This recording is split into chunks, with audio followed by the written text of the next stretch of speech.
Hello friends, प्रज्ञा smart classes में आप लोगों का स्वागत है। आज हम लोग अपनी साइंस में बल्कि ह्यूमन साइंस में मानव रक्त शुरू करेंगे, जो कि एक ऊतक है। उसका पूरा नाम है तरल संयोजी ऊतक, मतलब एक कनेक्टिव या संयोजी ऊतक का एक उदाहरण है। तो छोटे छोटे से ईजी फैक्ट्स मिलेंगे आज आप लोगों को, जो कि सभी के सभी MIMP रहेंगे, तो उनको आप एक ही बार में पढ़ के आसानी से याद रख सकते हैं। तो हम लोग अब चालू करते हैं अपना मानव रक्त या ह्यूमन ब्लड। तो आज खून ही खून कर देते हैं हम लोग फटाफट। तो रक्त एक तरल संयोजी ऊतक है, ये हम सब लोग जानते भी हैं, और आज से आप लोगों को और अच्छे से इसको समझ के रखना है। तरल मतलब लिक्विड अवस्था में होता है और जो पूरे शरीर को यहाँ से लेकर वहाँ तक जोड़ने का काम करता है। संयोजी मतलब जोड़ता है, और किस अवस्था में रहता है? लिक्विड अवस्था मतलब तरल अवस्था में रहता है, इसलिए इसका नाम पड़ गया है तरल संयोजी ऊतक। ठीक है। अगला पॉइंट क्या है? मानव शरीर में रक्त की मात्रा शरीर के भार का कितना कितना होता है? सामान्यतः 7%। जिस व्यक्ति का वजन जो है, यदि मान लीजिए 50 किलो है, तो 50 का 7%, 5 7 35 मतलब 3.5 किलो उसके शरीर में क्या होगा? रक्त होगा। तो जितना भी आपका भार होता है, उतने भार का 7% हमारे शरीर में क्या होता है? रक्त होता है। रक्त एक किस प्रकार का? क्षारीय मतलब एल्कलाइन विलयन है। ठीक है, ये आप लोगों को याद रखना है। जिसका pH मान कितना होता है? 7 से थोड़ा सा ज़्यादा, तो 7.4 होता है। फिर एक वयस्क मनुष्य में औसतन 5 से 6 लीटर क्या होना चाहिए? रक्त होना चाहिए। यदि हम लोग अपने आप को, जैसे अभी हमने बोला 50 किलो के व्यक्ति के पास मात्र 3.5 है, इसका मतलब वो व्यक्ति वयस्क नहीं है। यदि वयस्क हैं आप, तो हमारे शरीर में कितना लीटर रक्त होना चाहिए? 5 से 6 लीटर रक्त होना चाहिए, और हमारा वजन जो है अप्रॉक्स 60 से 70 kg के आसपास होना चाहिए। महिलाओं में पुरुषों की तुलना में आधा लीटर रक्त कम होता है। ठीक है, तो ये थोड़ा सा इजी फैक्ट है, बाकी उतना ज़्यादा नहीं आता एग्जाम में, इसलिए हमने इसको ज़्यादा बोल नहीं किया है। आगे बढ़ते रहते हैं। अब क्या है, रक्त में ये 2 प्रकार के पदार्थ पाए जाते हैं। नंबर 1 पे प्लाज्मा और नंबर 2 पे रुधिर अणु या ब्लड कार्पसल्स। तो प्लाज्मा क्या होता है? तो प्लाज्मा की चर्चा कर लें तो प्लाज्मा जो है हमारे खून का आजीवित तरल भाग है। ठीक है, एबायोटिक टाइप का लिक्विड पोर्शन होता है, मतलब इसके पास मुख्यतः डेड सेल्स पाई जाती है, मरी हुई कोशिकाएं पाई जाती हैं। और रक्त का लगभग 60 या 60% भाग किसका बना होता है? प्लाज्मा के रूप में होता है। बना नहीं बोलना चाहिए हमें, प्लाज्मा के रूप में होता है।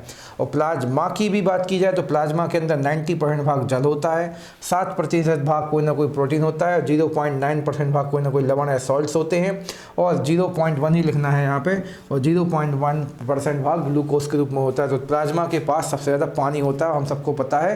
पानी वगैरह ये सब हम लोगों ने पीछे पर्यावरण टॉपिक में आजीवित भाग में पढ़े थे। तो प्लाज्मा जो है हमारे शरीर का या रक्त का आजीवित भाग होता है। अब प्लाज्मा के मेन कार्य क्या होते हैं? तो प्लाज्मा का मेन कार्य हैं पचे हुए भोजन और हार्मोन का शरीर में संवहन, मतलब भोजन को यहाँ से वहाँ लेके जाना, और साथ में हार्मोन्स जो हम लोग के दिमाग से, यहाँ पर थायराइड ग्रंथि वगैरह से जो भी ग्रंथियाँ हैं हम लोगों की, यहाँ से जो भी हार्मोन्स निकलेंगे उनको प्लाज्मा के द्वारा ही शरीर में यहाँ से वहाँ पहुँचाया जाएगा।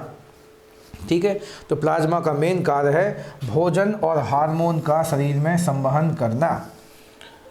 आगे बढ़ते हैं। एक सीरम शब्द है, सीरम शब्द आपको याद रखना है। कुछ लोग इसको सीरम भी पढ़ते हैं, सीरम इंस्टीट्यूट का भी नाम सुन रखा है आप लोगों ने, वो इसी प्रकार का अपने खून में ही पाया जाना प्लाज्मा का तत्व है।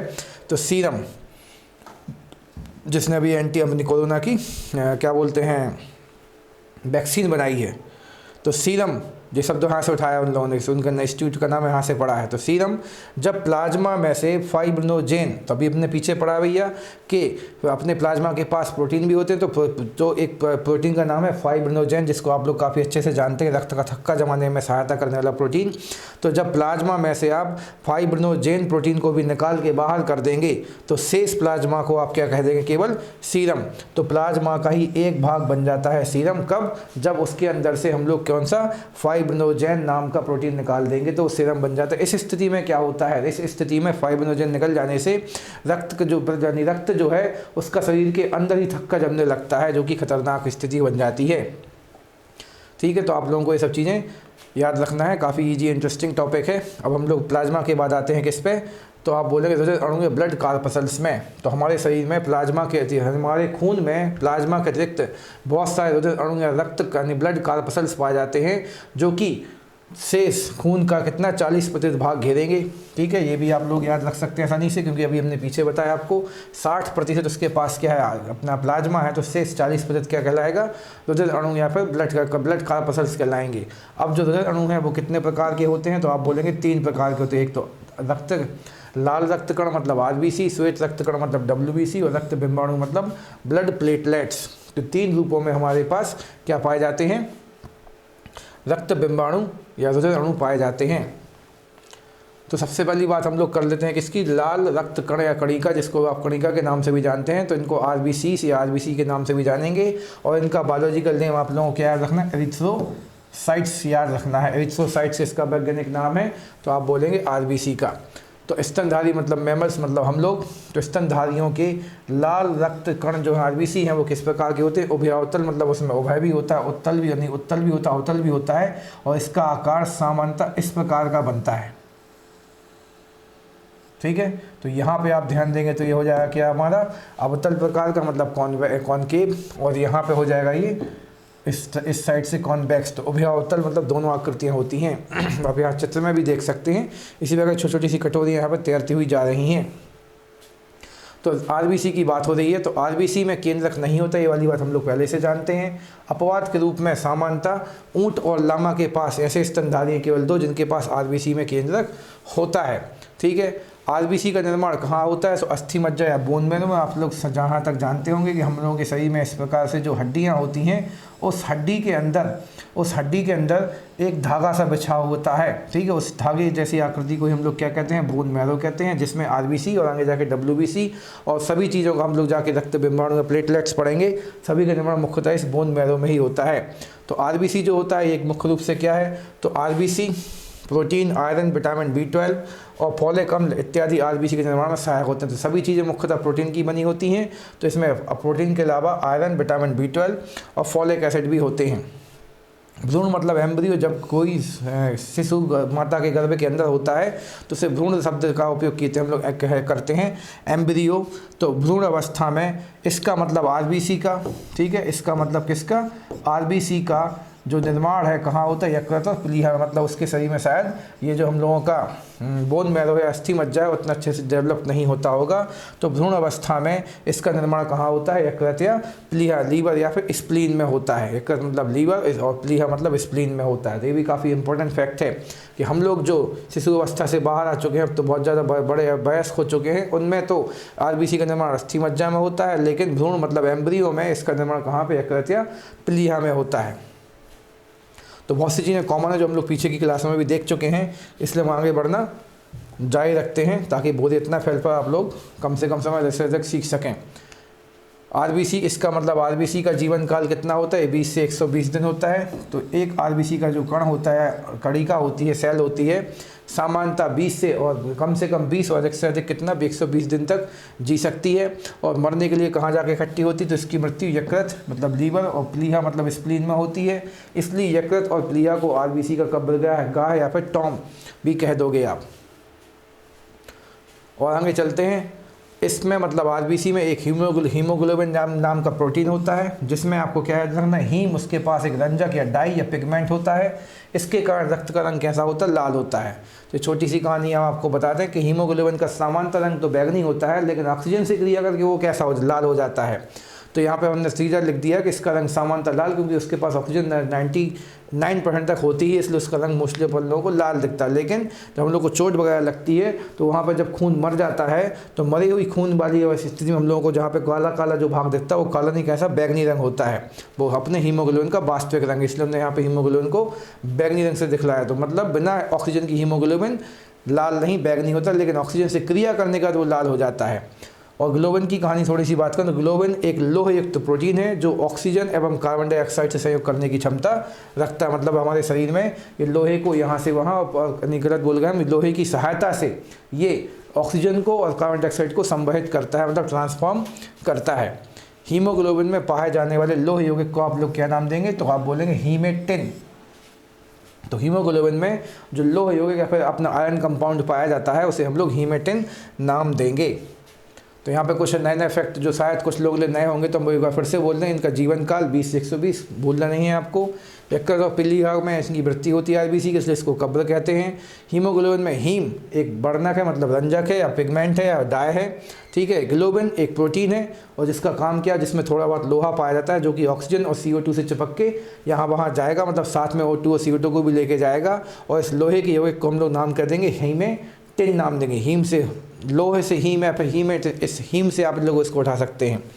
ठीक है, तो कुछ खास कठिन तो नहीं है, बस छोटे छोटे से नए शब्द हैं जिनको आप इन्हीं के नाम की शायद नाम से जोड़ के आप आसानी से रिकॉल कर सकते हैं एग्जाम में। आरबीसी के काम की बात कर दी हम लोग, तो आरबीसी के कार्य क्या है? तो शरीर की हर कोशिका मतलब प्रत्येक कोशिका में ऑक्सीजन पहुंचाना और CO2 मतलब कार्बन डाइऑक्साइड को वापस लेके आना। हीमोग्लोबिन की मात्रा यदि कम हो जाएगी तो मनुष्य में कौन सा रोग हो जाता है? रक्त क्षीणता, इसको आप एनीमिया के नाम से भी जानते हैं। रक्त क्षीणता या फिर एनीमिया नामक रोग हो जाता है। सोते वक्त जब हम लोग आराम कर रहे होते हैं या सो रहे होते हैं तो हम लोग की बॉडी में आरबीसी की वैल्यू 5% तक कम हो जाती है। ठीक है, और जो लोग 4200 मीटर मतलब सामान्यतः हिमालय की पहाड़ियों को चढ़ रहे होते हैं उनकी बॉडी में आरबीसी की मात्रा कम हो जाती है। क्यों? क्योंकि सोते वक्त हम लोग की बॉडी का वायुमंडलीय दाब बढ़ जाता है और पहाड़ों पर चढ़ते समय हम लोग की बॉडी का वायुमंडलीय दाब कम हो जाता है। इसलिए इन स्थितियों में हम लोगों को अपनी आरबीसी की संख्या में परिवर्तन समझ में आएगा। आरबीसी की संख्या यदि आपको नापना है, ठीक है, जैसे यहाँ पे 5% और 42% नहीं 30% बढ़ रही है, तो ये वाली चीज़ किस यंत्र की सहायता से नापी जाएंगे? तो आप बोलेंगे हीमोसाइटोमीटर। तो हीमोसाइटोमीटर की सहायता से हम लोग आरबीसी की संख्या ज्ञात कर सकते हैं। आरबीसी से संबंधित एक और रोग हम लोगों को देखने को मिलेगा, तो थैलीसीमिया रोग में लाल रुधिर अणु मतलब आरबीसी, ठीक है, आरबीसी नहीं बनते। यदि किसी व्यक्ति को थैलीसीमिया रोग हो जाएगा तो उसके शरीर में आरबीसी का निर्माण नहीं हो सकता है, जिससे उसका शारीरिक विकास भी अवरुद्ध हो सकता है। तो 2 रोग आप लोगों को याद रखना है। रक्त क्षीणता मतलब एनीमिया, ये रक्त लिखा है, थोड़ा सा प्रिंटिंग मिस्टेक है, इसको हम सुधार दें। आप लोग भी देख नहीं पाए पहले। तो रक्त क्षीणता और थैलीसीमिया, तो थैलीसीमिया में आरबीसी नहीं बनेगा। और रक्त क्षीणता, क्षीण का मतलब क्या होता है? कम होना, तो रक्त की मात्रा कम हो जाएगी किसमें? तो हम लोगों के एनीमिया रक्त क्षीणता रोग में। हिंदी में तो आप पकड़ ही लोगे, आप एनीमिया को ज़्यादा याद रखें। आगे चल देते हैं, तो हम लोग अब पढ़ेंगे श्वेत रक्त कण या वाइट ब्लड कार्पसल्स। ठीक है, कुछ लोग सेल्स बोलते हैं जो कि गलत है, आपको कार्पसल्स ही यूज करना है क्योंकि ये सेल अवस्था में नहीं होते, थोड़ा सा सेल की अपेक्षा अविकसित अवस्था में होते हैं, इसलिए इनको सेल वर्ड ना यूज करके कार्पसल्स वर्ड यूज करते हैं। और इनका वैज्ञानिक या बायोलॉजिकल नाम आपको क्या बोलना है? उनका था एरिथ्रोसाइट्स, तो इसका क्या है? और उनका था ल्यूकोसाइट, तो इनका कौन है? गलत बोल रहे हैं हम, पीछे आरबीसी का था एरिथ्रोसाइट, इसका है ल्यूकोसाइट। तो आकार और रचना में यह अमीबा के समान होंगे। तो ये क्वेश्चन भी काफ़ी परीक्षा में बन चुका है कि किस खून के अंदर कौन से रुधिर अणु का आकार अमीबा के समान होता है? तो आप बोलेंगे श्वेत रक्त कण या WBC। तो इनका आकार किसके जैसा होता है? तो अमीबा के जैसा होता है, थोड़ा अंदर लगाता बदलता टाइप का रहेगा, कोई उभरतल होगा कटोरी नुमा जैसा नहीं होगा। ठीक है, और इनके पास केंद्रक होता है। आरबीसी के पास सामान्यतः केंद्रक हम लोग नहीं पढ़ा, कुछ अपवाद में पढ़ा था, लेकिन आरबीसी के पास WBC के पास हमेशा आपको केंद्रक मिलेगा। इसका निर्माण भी सेम कहाँ होगा? अस्थि मज्जा में होगा। ठीक है, लिम्फ नोड मतलब लसी का गांठ, जहाँ पे पसीना ज़्यादा इकट्ठा होता है वहाँ पर लिम्फ नोड पाए जाते हैं, जैसे कि हम लोग की आर्मपिट वगैरह और ये टहनी वगैरह के भाग जहाँ पे ज़्यादा जोड़ होते हैं वहाँ पे लिम्फ नोड पाए जाते हैं। तो वहाँ पे हम लोगों को आरबीसी का निर्माण ज़्यादा होते हुए दिखेगा। और कभी कभी इसका निर्माण यकृत और पिलिया में भी हो जाता है, लेकिन बेचारों को वहीं जाके मरना भी है। तो अस्थि मज्जा लिम्फ नोड में मुख्य रूप से और कभी कभी यकृत और पिलिया में इसका निर्माण होगा। WBC का जीवन काल मात्र 2 से 4 दिन होता है। ठीक है, तो 2 से 4 दिन में ही WBC क्या हो जाएगा? समाप्त हो जाएगा। तो उसका ये 20 से 120 दिन था, लेकिन इसका मात्र 2 से 4 दिन है और इसकी मृत्यु रक्त में ही हो जाती है। ठीक है, और कुछ कुछ किताबें यकृत पिलिया लिखती हैं, तो मोस्टली रक्त में ही इसकी मृत्यु हो जाती है। इसका मुख्य कार्य शरीर को रोगों से संक्रमण, अच्छा नहीं पड़ा फिर से बोल देते हैं, WBC जो है हम लोगों की बॉडी का इम्यून पावर बढ़ाती है या मेंटेन करती है, तो इसलिए इसका काम क्या माना जाता है? रोगों के संक्रमण से बचाना। ठीक है, WBC का काम। WBC का सबसे अधिक भाग जो है 60 से 70% न्यूट्रोफिल्स कणिकाओं का बना होता है। ठीक है, न्यूट्रोफिल्स कणिका का बना होता है और न्यूट्रोफिल्स कणिकाएं रोगाणु तथा जीवाणुओं का क्या करती हैं? भक्षण करती हैं। मतलब ये अपने जितने भी बैक्टीरियाज हैं या फिर जितने भी जम्स वगैरह हैं उनको खा जाते हैं न्यूट्रोफिल्स। इस कारण से जो WBC है हम लोगों के शरीर का कहने को रोगों से बचाने में सक्षम होती हैं। वाक्य थोड़ा बिगड़ गया, लेकिन आप लोग समझ गए हमारे ख्याल से। आगे चलते हैं, रक्त बिंबाणु या ब्लड प्लेटलेट्स या थ्रोम्बोसाइट्स। ठीक है, जिसको आप लोग बायोलॉजिकल वर्ड में क्या बोलेंगे? थ्रोम्बोसाइट्स। तो ये वाला वर्ड भी इंपॉर्टेंट होता है, जिसको आप लोगों को याद रखना है, थ्रोम्बोसाइट। तो आजकल ये बायोलॉजिकल वर्ड्स भी आते रहते हैं परीक्षाओं में। रक्त बिंबाणु तो यह अपने रुधिर अणु का तीसरा भाग है, ठीक है। तो यह केवल मनुष्य और अन्य स्तनधारियों में पाया जाएगा, बाकी और किसी प्रकार के जीव में नहीं पाया जाएगा, मतलब केवल मैमल्स में होता है कौन, थ्रोम्बोसाइट्स। इसमें केंद्रक फिर से नहीं होता, ठीक है। तो आरबीसी में भी समानता नहीं है और रक्त बिंबाणु के पास भी केंद्रक नहीं होता है। इसका निर्माण फिर से कहाँ हो रहा है, तो अस्थिमज्जा मतलब बोन मैरो में ही हो रहा है। इसका जीवन काल केवल 3 से 5 दिन होता है। 3 से 5 दिन में अपने रक्त बिंबाणु मतलब प्लेटलेट्स की मृत्यु हो जाएगी और इसकी मृत्यु सेम कहाँ होती है, स्प्लीन में होती है। ये आप लोग आसानी से याद रख सकते हैं, मोस्टली स्प्लीन में ही होती है। WBC भी स्प्लीन में मान सकते हैं, बाकी वो रक्त में ही ख़त्म हो जाता है। इसका मुख्य कार्य रक्त के थक्का बनाने में क्या करना, मतलब द क्लॉटिंग और ब्लड में सहायता करना, हेल्प करना इसका काम है। डेंगू ज्वर तो आप लोगों ने सुना ही है। डेंगू ज्वर के कारण मानव शरीर में किस चीज़ की कमी हो जाती है, प्लेटलेट्स की कमी हो जाती है और व्यक्ति का स्प्लीन प्रभावित हो जाता है और व्यक्ति पानी कहने को काफ़ी ज़्यादा बुखार से पीड़ित हो जाता है। तो आप लोग याद रख सकते हैं कि प्लेटलेट्स जो हैं, ठीक है, इसमें केंद्रक नहीं होता है, केवल स्तनधारियों में होता है, अस्थिमज्जा में बनता है, स्प्लीन में मरता है, 3 से 5 दिन जीता है, रक्त का थक्का जमाने में सहायता करता है और डेंगू ज्वर का कारण बन सकता है, इसकी रचना में परिवर्तन आ जाए तो रक्त के कार्य की बात करें तो रक्त का कार्य क्या है, तो रक्त के ताप को नियंत्रित तथा शरीर को रोगों से रक्षा करना। अच्छा नहीं पड़ा तो आप लोग समझ तो गए होंगे रक्त का काम क्या है भैया। रक्त का काम है सभी प्रकार के पोषक पदार्थों, ऑक्सीजन, CO2 को यहाँ से वहाँ लेके जाना ताकि शरीर में सही प्रकार से एनर्जी मेंटेन रहे और हमारा शरीर स्वस्थ रहे। तो ताप को भी नियंत्रित करें, क्योंकि हम लोगों ने देखा कि भैया प्लाज्मा का 90% भाग पानी का बना था और पानी जो होता है हम लोगों के शरीर में ताप को नियंत्रित करता है, अर्थात खून की सहायता से वो ताप को नियंत्रित भी कर सकता है। तो शरीर के ताप को नियंत्रित करेगा, रोगों से रक्षा करेगा WBC की सहायता से। शरीर के वातावरण को स्थायी बनाए रखना, घावों को भर देगा, ठीक है, थक्का वगैरह जमा के रक्त का थक्का जमा देगा ताकि खून शरीर के बाहर ना निकल पाए। O2 CO2 पचा हुआ भोजन, उत्सर्जी पदार्थ तथा हार्मोन का संवहन करना इसका काम होता है।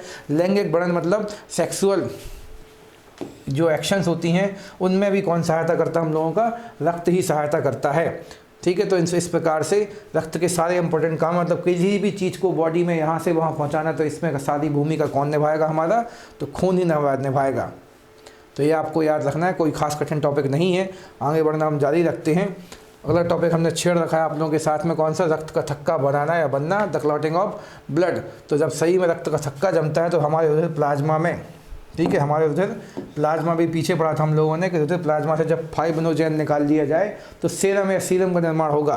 तो वही कहानी यहाँ पर आपको फिर से सुनने को मिलेगी कि रुधिर प्लाज्मा मतलब रक्त के प्लाज्मा वाले भाग के प्रोथ्रोम्बिन और फाइब्रिनोजेन का निर्माण यकृत में विटामिन K की सहायता से होता है, जो विटामिन K रक्त के थक्का बनाने में क्या करते हैं, सहायता करते हैं। तो ये प्रोथ्रोम्बिन और फाइब्रिनोजेन दोनों विटामिन K की सहायता से बनते हैं, ठीक है। और विटामिन K कहाँ पाया जाता है, तो आप बोलेंगे सर लीवर में पाया जाता है। और जो ये तीनों मिलकर क्या करते हैं, रक्त का थक्का जमाने में सहायता करते हैं। तो यहाँ पे आप चित्र में भी देख सकते हैं कि RBC और साथ में यहाँ पे फाइब्रिनोजेन वगैरह आ रहे हैं। तो RBC यहाँ से बाहर जाने की कोशिश कर रहे हैं, लेकिन फाइब्रिनोजेन यहाँ बाहर की वायु से क्रिया करके तुरंत निष्क्रिय होकर यहीं पे इकट्ठा होता जा रहा है। इस प्रकार से रक्त का प्रवाह लगातार बाहर हो रहा है, तो एक बड़ा ढेर यहाँ पे बनता जा रहा है और इस बड़े ढेर पर आके यहाँ पे RBC फंस जाएगा और धीरे धीरे क्या हो जाएगा, रक्त का थक्का जम जाएगा। तो एक क्वेश्चन आपको ये भी बन जाता है कि रक्त का जब थक्का जमता है तो जो यहाँ पे एक जालीनुमा आकृति बनती है फाइब्रिनोजेन प्रोटीन की, उस जाली में कौन फंस जाते हैं, तो उस जाली में हमारी RBC के बड़े बड़े अणु इस प्रकार से फंस जाते हैं, जो कि फिर आगे से आने वाले RBC को बाहर जाने से रोक देते हैं। तो RBC ही जो है रक्त का थक्का जमाने में आखिरी में सहायता या महत्वपूर्ण भूमिका निभाता फाइब्रिनोजेन के अलावा। और विटामिन K की सहायता से प्रोथ्रोम्बिन और फाइब्रिनोजेन प्रोटीन बनते हैं। टॉपिक काफ़ी इजी है हमारे अनुसार, तो इम्पोर्टेंट तो है ही। तो आप लोग इसको एक बार अभी हमारे साथ में और एक बार थोड़ा सा अकेले बैठ के पढ़ेंगे तो कोई भी खास डाउट नहीं बनेगा। तो मनुष्य के रक्त बढ़ गया, ब्लड ग्रुप की हम लोग चर्चा करेंगे। तो रक्त समूह की खोज जो है कार्ल लैंडस्टीनर साहब ने की थी। ब्लड ग्रुप की खोज किसने की थी, तो आप बोलेंगे कार्ल लैंडस्टीनर ने 1990 में की थी। तो हमारे ख्याल से ये प्रिंटिंग मिस्टेक हो चुकी है, तो सन 1900 में की थी, ठीक है। इसके लिए इन्होंने सन 1930 में क्या मिल गया था, नोबेल पुरस्कार भी मिल गया था। तो 1900 को थोड़ा आप चेक करना, हम डाउट में आ गए हैं कि 30 साल बाद शायद हो भी सकता है कि 1900 में की, लेकिन 1930 में पक्का इनको नोबेल पुरस्कार मेडिकल क्षेत्र में मिला था, चिकित्सा के क्षेत्र में। मनुष्यों के रक्त की भिन्नता का मुख्य कारण है लाल रक्त कण यानी RBC। ठीक है, अब भले रकत दिख रहा है आपको, लेकिन ठीक है, मान लीजिए क्या है, RBC है। तो मनुष्य के रक्तों में भिन्नता का मुख्य कारण RBC में पाई जाने वाली ग्लाइकोप्रोटीन है। तो ये आपको याद रखना भी, ये इंपॉर्टेंट फैक्ट आपको यहाँ पर शेयर किया जा रहा है कि हम लोगों की बॉडी में जो RBC होता है उसके अंदर एक प्रोटीन होता है, पर RBC को बनाने में एक सहायता करता है कौन, ग्लाइकोप्रोटीन। और यही ग्लाइकोप्रोटीन हमारे रक्त के निर्माण यानी रक्त वर्ग के निर्धारण में सहायक होता है। क्यों? क्योंकि इस ग्लाइकोप्रोटीन को ही हम लोग क्या कहते हैं, एंटीजन कहते हैं। ठीक है, तो सबको पता है एंटीजन के आधार पर हम लोगों का ब्लड ग्रुप निर्धारित होता है। वो एंटीजन एक प्रोटीन है, उस प्रोटीन का नाम क्या है, तो आप बोलें ग्लाइकोप्रोटीन। और ये किसके अंदर पाया जाता है, तो हमारे रक्त के अंदर RBC नामक रुधिर अणु में पाया जाता है। आगे बढ़ते हैं। तो जो पीछे अभी हम लोगों ने एंटीजन पढ़ा है, वो एंटीजन केवल कितने प्रकार का होता है, 2 प्रकार का होता है, एंटीजन A कैपिटल A और एंटीजन कैपिटल B। ठीक है, तो एंटीजन या ग्लाइकोप्रोटीन की उपस्थिति के आधार पर मनुष्य में 4 रुधिर वर्ग बन सकते हैं। कैसे बन सकते हैं, तो आप लोग समझ जाएंगे। जिन मनुष्य में केवल एंटीजन A होगा उसका रुधिर वर्ग मतलब ब्लड ग्रुप केवल क्या कहलाएगा, A कहलाएगा। जिनकी बॉडी में केवल एंटीजन B होता है उनका रुधिर वर्ग मतलब ब्लड ग्रुप केवल क्या कहलाएगा, B कहलाएगा। और जिनमें एंटीजन A और B दोनों होते हैं उनका रुधिर वर्ग क्या बन जाएगा, AB बन जाएगा। और यहाँ पे अगली लाइन शुरू कर देते हैं। और जिनमें दोनों में से कोई एंटीजन नहीं होता है, ठीक है, और नहीं होता है अर्थात उसके पास 0 एंटीजन होता है, और 0 को यहाँ पर 0 लिख के क्या लिख देते हैं, O लिख देते हैं। तो एंटीजन या ग्लाइकोप्रोटीन केवल 2 प्रकार के होते हैं, A प्रकार के और B प्रकार के। जिसके पास केवल A होगा तो वो A प्रकार का मतलब A ब्लड ग्रुप वाला कहलाएगा, जिसके पास B होगा तो वो B ब्लड ग्रुप वाला कहलाएगा, और जिसके पास दोनों होंगे तो AB कहलाएगा। और जिसके पास केवल मतलब जिसके पास कोई भी नहीं होगा अर्थात 0 होगा तो वो क्या कहलाएगा हम लोगों का, O ब्लड ग्रुप मतलब 0 ब्लड ग्रुप वाला कहलाएगा। तो O मतलब होता है नेगेटिव, मतलब कुछ भी नहीं, 0 ही माने नेगेटिव बोल के हमने थोड़ा सा गलत काम कर दिया, फंस जाएंगे हम। तो O का मतलब है कुछ भी नहीं, शून्य। ठीक है, तो यहाँ पे कुछ खास नहीं है। अब हम लोग एक चीज़ और याद रखनी कि हम लोग की बॉडी में एंटीजन के साथ साथ एंटीबॉडी पाई जाती है। एंटीजन तो मुख्यतः RBC में होता है और एंटीबॉडी कुछ किताबें WBC भी लिखती हैं, कुछ किताबें प्लाज्मा लिखती हैं, तो मुख्यतः हम लोग प्लाज्मा में लिख सकते हैं। तो हम लोगों के पास जिस प्रकार का एंटीजन होता है उसके विपरीत प्रकार की एंटीबॉडी होती है। ठीक है, एंटीबॉडी को आप स्मॉल A और B से दर्शाएंगे और एंटीजन को हम लोग कैपिटल A और B से दर्शाते हैं। तो यदि किसी व्यक्ति का रुधिर वर्ग A है तो उसके पास एंटीजन किस प्रकार का है, केवल A प्रकार का, तो उसकी बॉडी में एंटीबॉडी किस प्रकार का हो जाएगा, B प्रकार का। यदि किसी व्यक्ति का ब्लड ग्रुप या रक्त समूह B है तो इसका अर्थ उसके पास एंटीजन की B प्रकार का है, तो एंटीबॉडी किस प्रकार की हो जाएगी, A प्रकार की। यदि किसी व्यक्ति का रुधिर वर्ग AB प्रकार का मतलब उसके पास दोनों एंटीजन है, इसका मतलब उसके पास कोई भी एंटीबॉडी नहीं पाई जाएगी। यदि किसी व्यक्ति का रुधिर वर्ग O है तो उसके पास एंटीजन कोई भी नहीं होगा और एंटीबॉडी कौन कौन सी आ जाएंगे, उसके पास A और B दोनों आ जाएंगी। तो सीधी बात है, हमारी बॉडी में जिस प्रकार का एंटीजन होता है उसके विपरीत प्रकार का हमारे पास क्या पाया जाएगा, एंटीबॉडी पाया जाएगा। और आप लोग पीछे पढ़ चुके हैं कि एंटीजन के आधार पर ही हमारी बॉडी में रुधिर वर्ग का निर्माण होता है। एंटीजन एक प्रकार का प्रोटीन है जिसका नाम कौन सा प्रोटीन था, ग्लाइकोप्रोटीन, और RBC में पाया जाता है। तो फटाक से हम आगे बढ़ जाते हैं।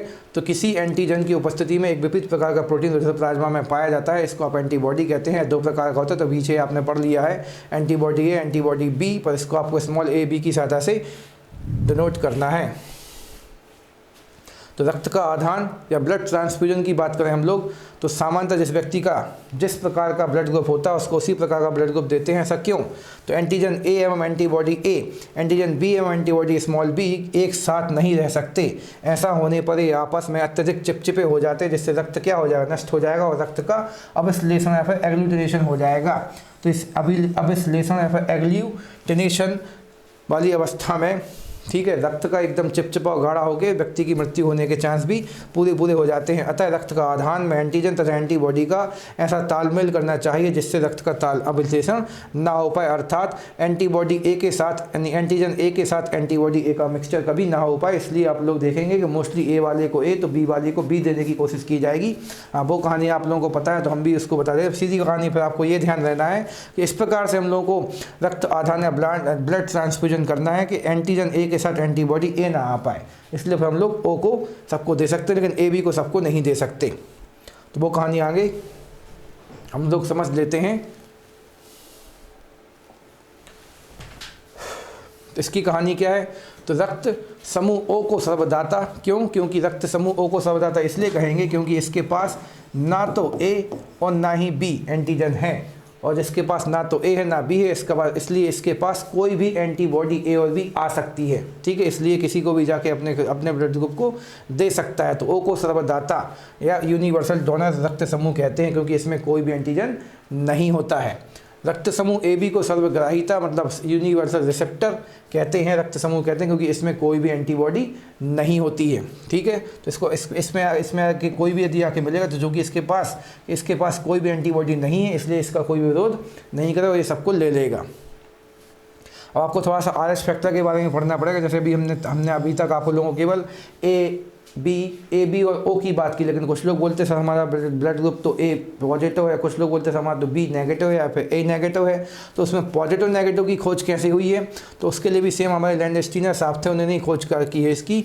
तो आर एच फैक्टर सन 1940 ईस्वी में लैंडस्टीनर और बीनर, ठीक है, लैंडस्टीनर के साथ में एक बीनर नाम के व्यक्ति है, बीनर को आप बानर कर दें ताकि जल्दी याद हो जाए। तो लैंडस्टीनर के साथ में एक बानर व्यक्ति शामिल हो गए जिन्होंने रुधिर में एक अन्य प्रकार के एंटीजन का पता लगाया, जिसे सबसे पहले किसमें रीसस बानर में या बंदर में पता किया गया। ठीक है, इस तत्व का पता लगाया जिसे आर एच फैक्टर का, रीसस की स्पेलिंग किससे शुरू होती है, आर एच से। ठीक है, इसलिए उसमें आर एच फैक्टर लगा दिया। रीसस बंदर जो था उसकी स्पेलिंग आर एच से शुरू होती है, इसलिए आर एच फैक्टर नाम दिया। तो जिन व्यक्तियों के रक्त में है तत्व पाया जाता है, यानी जिन व्यक्तियों के रक्त में ये आर एच फैक्टर वाली चीज़ पाई जाती है तो वो हो जाएगा पॉजिटिव, और जिसमें नहीं पाई जाएगी तो वो हो जाएगा नेगेटिव। ठीक है, तो जिन व्यक्तियों के रक्त में है तत्व पाया जाता है उनका रक्त आर एच सहित अर्थात आर एच पॉजिटिव कहलाता है, और जिन व्यक्तियों के रक्त में ये वाला आर एच फैक्टर नहीं पाया जाएगा वो हो जाएगा नेगेटिव। जैसे मान लीजिए हमारा ब्लड ग्रुप ए है, अब हमारे पास साथ में आर एच फैक्टर भी है। ठीक है, तो हमारा ब्लड ग्रुप का पूरा नाम कहलाएगा ए पॉजिटिव, जिसके पास ये आर एच फैक्टर नहीं होगा तो वो हो जाएगा आर एच नेगेटिव। और ये आर एच जो हमारा पॉजिटिव और नेगेटिव है ये भी काफ़ी हद तक हमारे मानव जीवन में और साथ में मेडिकल साइंस में काफ़ी अहम भूमिका निभाता है, इसलिए इसका निर्धारण करने से काफ़ी ज़्यादा इलाजों में सहायता हो सकी है। तो रक्त का आधान की बात करें तो फिर से जब हम लोग ब्लड ट्रांसफ्यूजन कर रहे होते हैं तब क्या होता है, तो जो आर एच फैक्टर है इसकी भी महत्वपूर्ण भूमिका रहती है हम लोगों के मेडिकल साइंस में। तो रक्त आधान मतलब अपना ब्लड ट्रांसफ्यूजन के समय आर एच फैक्टर की भी जांच की जाएगी। आर एच प्लस मतलब आर एच पॉजिटिव वाले को पॉजिटिव और आर एच नेगेटिव वाले को आर एच नेगेटिव रक्त ही दिया जाता है। तो इस चीज़ को भी आपको अब ध्यान रखना है। ठीक है, तो ए वाले को ए वाली कोशिश तो हम लोगों ने खूब की थी, लेकिन जैसे हमने देखा ओ किसी को भी दे सकता है, ए भी किसी को ले सकता है। अब लेकिन साथ में वहाँ पे ए भी किसी को ले भी तो पा रहा है, लेकिन जिसको भी लेगा यदि वो ए बी पॉजिटिव है तो वो केवल पॉजिटिव वाले को ही ले पाएगा। यदि ओ किसी को दे रहा है तो यदि आप ओ पॉजिटिव हो तो ही अगले को पॉजिटिव वाले को दे पाओगे। तो ये वाली बात हमारे ख्याल से आपको समझ में आएगी, इसलिए ज़्यादा बार बोल के डाउट नहीं बढ़ाते हैं, आगे चलते हैं। यदि आर एच प्लस रक्त वर्ग का रक्त आर एच माइनस रक्त वर्ग वाले व्यक्ति को दे दिया जाता है, यदि गलती से प्लस वाले को नेगेटिव दे दिया गया है तो क्या होगा, तो प्रथम बार तो कम मात्रा मतलब क्या होता है, मोस्टली हम लोग देखते हैं कि अपना कितना 300 ml रक्त चढ़ाया जाता है। हम लोग की बॉडी में होता तो है कितना 5 से 6 लीटर, तो बहुत ज़्यादा रक्त हम लोग की बॉडी में ऑलरेडी होता है और थोड़ा बहुत नया मिल गया हम लोगों को तो कुछ खास प्रभाव नहीं पड़ता। तो प्रथम बार में कम मात्रा का अनुपात होने के कारण प्लस माइनस का यदि वहाँ पर थोड़ा बहुत मिक्सचर हो भी गया है तो बॉडी में कोई नुकसान नहीं होता है। किंतु यदि बार बार या दूसरी बार इस प्रकार से रक्तादान किया जाएगा तो फिर रक्त का अभिश्लेषण मतलब एग्लूटिलेशन मतलब रक्त के थक्के जैसी क्रिया बॉडी के अंदर ही होने लगेगी और व्यक्ति जो है मृत्यु को भी प्राप्त हो जाता है, तो खतरनाक स्थिति बन जाती है। ठीक है, तो इस वाली घटना को जो इस प्रकार से एग्लूटिलेशन वाली घटना हम बार आपको 2-3 बार से बोल रहे हैं, इस घटना को मेडिकल साइंस में किस नाम से बोला जाता है, तो एरिथ्रोब्लास्टिस फेटालिस नाम के इस नाम से पुकारा जाता है। इस वाली स्थिति में आपको एक चीज़ और थोड़ी सी ध्यान देना है कि तो थोड़ा सा हम जल्दबाजी करेंगे तो अभिश्लेषण और एरिथ्रोब्लास्टिस का संबंध है तो आपस में, लेकिन थोड़ा सा दूर जाके इसको समझाना है। तो एक बार फिर से रिपीट करते हैं कि एरिथ्रोब्लास्टिस पिटेलिस अभिश्लेषण जैसी घटना है, लेकिन एरिथ्रोब्लास्टिस पिटेलिस जो है इसकी घटना का अध्ययन आपको कब करना है? यदि हम लोग देखते हुए ये भारत में विवाह को एक महत्वपूर्ण संस्था माना जाता है, और इस विवाह नाम की संस्था में यदि पिता का रक्त जो है RH प्लस प्रकार का है और माता का रक्त जो है RH माइनस प्रकार का है, तो जन्म लेने वाले शिशु की जन्म से पहले गर्भावस्था में या जन्म के तुरंत बाद मृत्यु हो जाती है। ठीक है, तो इसमें थोड़ा सा अधूरा लिखा है, तो ऐसा प्रथम संतान के बाद की संतान में होने पर होता है। तो इस वाली स्थिति में क्या होता है, यदि माता पिता का जो RH फैक्टर है समान नहीं होता है, तो पहले प्रकार जो पहला शिशु है उसका तो जीवन सामान्य रहता है, लेकिन दूसरा शिशु जो होता है उसकी बॉडी में फिर क्या हो जाएगा, ये अभिश्लेषण हो जाएगा। और इस वाली स्थिति में इस वाले रोग को या घटना को हम लोग क्या नाम दे देंगे? एरिथ्रोब्लास्टिस फिटेलिस नाम दे देंगे। ठीक है, तो ये घटना भी आप लोगों को याद रखना, मतलब शादी विवाह करते समय हम लोगों को ये RH प्लस और नेगेटिव पे भी ध्यान देना होता है, इसलिए ब्लड ग्रुप भी पूछना जरूरी हो जाता है, और यही पढ़े लिखे समाज की पहचान बनेगी। तो इन चीज़ों को थोड़ा सा आप लोग ध्यान रखें और अपने जीवन को सफल के साथ सुरक्षित भी बनाएं। आगे चलते हैं, तो इसी आधार पे एक छोटी सी घटना और आप लोगों से शेयर की जा रही है कि माता पिता और रक्त समूह पे आधार पर हम लोगों को पता बच्चों का रक्त समूह डिपेंड करता है, ब्लड ग्रुप डिपेंड करता है। तो इसके लिए हम लोगों को क्या याद रखना है, यदि माता और पिता के ब्लड ग्रुप क्रमशः OO हैं, ठीक है, अभी पॉजिटिव नेगेटिव की चर्चा नहीं की हमने, तो बच्चों में जो संभावित रक्त समूह होगा वो भी सेम कौन सा होगा? O ही प्रकार का होगा। और असंभावित मतलब चूंकि अब हम लोग देख पा रहे हैं कि O का मतलब क्या है, इनके पास किसी भी प्रकार का एंटीजन नहीं है, इसलिए इनके पास कोई भी एंटीजन अर्थात A, B और AB किसी भी प्रकार का एंटीजन नहीं आ पाएगा, मतलब उनके पास A, B और AB प्रकार का ब्लड ग्रुप नहीं आ सकता, तो बच्चे के पास केवल A आएगा। लेकिन यदि माता का मान लीजिए A है और पिता का ब्लड ग्रुप, गलत बोल गए हम, पीछे फिर से बोल देते हैं, यदि माता का ब्लड ग्रुप O है और पिता का ब्लड ग्रुप A है, तो बच्चे में संभावित क्या क्या हो सकता है? तो O भी हो सकता है, A भी हो सकता है। क्या नहीं हो सकता? तो चूंकि B तो वहाँ पे था नहीं, इसलिए B नहीं होगा और AB भी नहीं होगा। तो सीधी बात बस अब ये आपको ध्यान देना है कि जिस प्रकार का ब्लड ग्रुप माता पिता के पास होता है उसी में से, ठीक है, उसी में से बच्चे के पास ब्लड ग्रुप आ सकता है। अब जैसे कि दूसरे वाले एग्जांपल में आपने देखा कि माता के पास O था, पिता के पास A था, तो B तो यहाँ पे है नहीं है, तो बच्चे के पास B कभी नहीं आ पाएगा और AB भी नहीं आ सकता। भले A था लेकिन B तो वहाँ पे था नहीं, तो केवल कौन कौन आएगा? O और A आएगा। सेम कहानी आप OB में लगा देंगे, तो यहाँ पे OB है तो यहाँ O आ सकता है या फिर BS, दोनों एक साथ नहीं आएंगे, कोई या तो O आएगा या फिर B आएगा। और कौन कौन से नहीं आएंगे, तो कौन कौन से नहीं आएंगे, तो यहाँ पे हम लोग लिख सकते हैं, यहाँ पे A चाहिए था ना, तो उसके पास A नहीं आएगा और A भी नहीं आएगा। ठीक है, A नहीं आएगा और A भी नहीं आएगा, वो प्रिंटिंग मिस्टेक था। आगे चल जाते हैं, यदि अब यहाँ पे माता का ब्लड ग्रुप क्या हो जाए? O हो जाए और पिता का क्या हो जाए? A भी हो जाए, तो बच्चे के पास अब चूंकि A भी है पिता के पास, तो यहाँ पे अब ये वाला फैक्ट थोड़ा सा आपको ज़्यादा याद रखना। ठीक है, इसको हम डबल क्लिक कर देते हैं और टिक कर देते हैं। तो चूंकि माता के पास तो O था लेकिन पिता के पास A भी था, तो बच्चे में इस A B के प्रभाव से या तो A आएगा या फिर B आएगा, लेकिन O एक्टिव नहीं हो पाएगा। क्यों? क्योंकि हम लोगों को पता है कि जिस व्यक्ति के पास जिस व्यक्ति के पास AB प्रकार का एंटीजन होता है उसके पास कोई भी एंटीबॉडी नहीं होता है। कोई भी एंटीबॉडी नहीं होने के कारण उसके पास अब आगे जाके जिसका मतलब जिससे भी होगा तो वो O या फिर करने को O प्रकार के या फिर 0 प्रकार के एंटीबॉडी का निर्माण नहीं कर पाएगा। तो इस स्थिति में बच्चे के पास केवल AB बस आ पाएगा। तो सीधी बात है, जब भी O और AB का मिलन होगा तो AB वाला ही वहाँ पे प्रभावी हो जाएगा और बच्चे के पास या तो A प्रकार का या B प्रकार का ब्लड ग्रुप आ पाएगा, AB प्रकार का भी नहीं आ पाएगा। ठीक है, तो ये वाला फैक्ट थोड़ा सा आपको बार बार पढ़ के ध्यान देना है। और असंभावित में क्या होगा? तो ना तो O आएगा ना ही AB आएगा, दोनों एक साथ नहीं आ सकते, अलग अलग ही आएंगे। और दोनों का ब्लड ग्रुप किस प्रकार का? A प्रकार का, तो पक्का A तो आएगा और फिर O भी आ सकता है। और कौन सा नहीं आएगा? तो B और A भी नहीं आएगा। ठीक है, जब भी ये इन दोनों का मिलन होगा तो बस हम लोगों को थोड़ा सा ध्यान देना है। बाकी तो आप लोग देख रहे हैं कि जो यहाँ पे है वही बस मिल सकता है, उसके नेगेटिव वाली चीज़ नहीं मिल सकती है। ठीक है, यहाँ पे जाके देखा आपने, तो अब भैया माता के पास A है, पिता के पास B है, मतलब पूरी वैरायटी आ चुकी है। तो अब O भी हो सकता है, A भी हो सकता है, B भी हो सकता है और AB भी हो सकता है। कुछ क्या हो नहीं होने के चांस? तो कुछ नहीं, चारों में से कोई भी हो सकता है। एक A और AB की बात कर देंगे तो जब भी AB यहाँ पे होगा, जब भी यहाँ पे AB होगा तो यहाँ पे O नहीं आ सकता। ये चीज़ आपको ध्यान देना है। तो ये वाला चीज़ आपको फिर से एक नई चीज़ ध्यान देना कि माता के पास A है, पिता के पास AB है, तो फिर संभावित बच्चे के पास संभावित क्या नहीं होगा? O नहीं होगा। ठीक है, तो जब भी यहाँ पे हम लोग देख रहे हैं AB है, तो तब भी यहाँ पे O नहीं आ सकता। ये चीज़ बस याद रखना है, जहाँ पे थोड़े से कहने को तथ्य कम मिल पाते हैं। तो ए और ए बी होने पर ए हो सकता है, बी हो सकता है, ए भी हो सकता है, लेकिन क्या नहीं हो सकता, तो ओ नहीं हो सकता। ठीक है। और जब भी यहाँ पे ए बी है तो यहाँ पे कौन आ जाएगा, ओ आ जाएगा। और आगे चलते हैं, जब बी बी है तो फिर से यहाँ तो कोई डाउट ही नहीं है, बी बी है तो बी भी आ सकता है, ओ भी आ सकता है, और ए बी नहीं आ सकते हैं। और जब ए बी और ए बी हैं तो फिर से ओ तो नहीं आएगा, लेकिन बी के कारण बी आ जाएगा, ए बी के कारण ए बी टूट के आ जाएगा, और ए बी भी हो सकता है, ओ नहीं हो सकता है। ठीक है। लास्ट में ए बी हैं तो फिर से वही कहानी, ए बी आ सकता है, बी भी आ सकता है, ए बी आ सकता है, और ओ नहीं आ सकता। तो बस एक चीज़ छोटी सी दुश्मनी आपको याद रखनी है कि जब भी माता पिता के पास इकट्ठे कोई एक ए बी वाला ब्लड ग्रुप आ गया है तो बच्चे में कौन सा नहीं हो सकता, ओ प्रकार का ब्लड ग्रुप नहीं हो सकता। बाकी तो कहानी आपको याद है कि ये जो माता के पास है या पिता के पास है वो सारी चीज़ें कहाँ पे पाई जा सकती हैं, बच्चे के पास पाई जा सकती हैं। केवल एक बस अपवाद आपको याद रखना है, ए बी वाला। तो इस प्रकार से हम लोग अपने ब्लड ग्रुप को भी समाप्त करते हैं। आशा करते हैं आज की क्लास आप लोगों के लिए काफ़ी हेल्पफुल रही हो। तो इसको आप लोग समझ के पढ़ के अपने डेटा को बढ़ाइए और सफलता को सुनिश्चित बनाइए। Thank you and best of luck.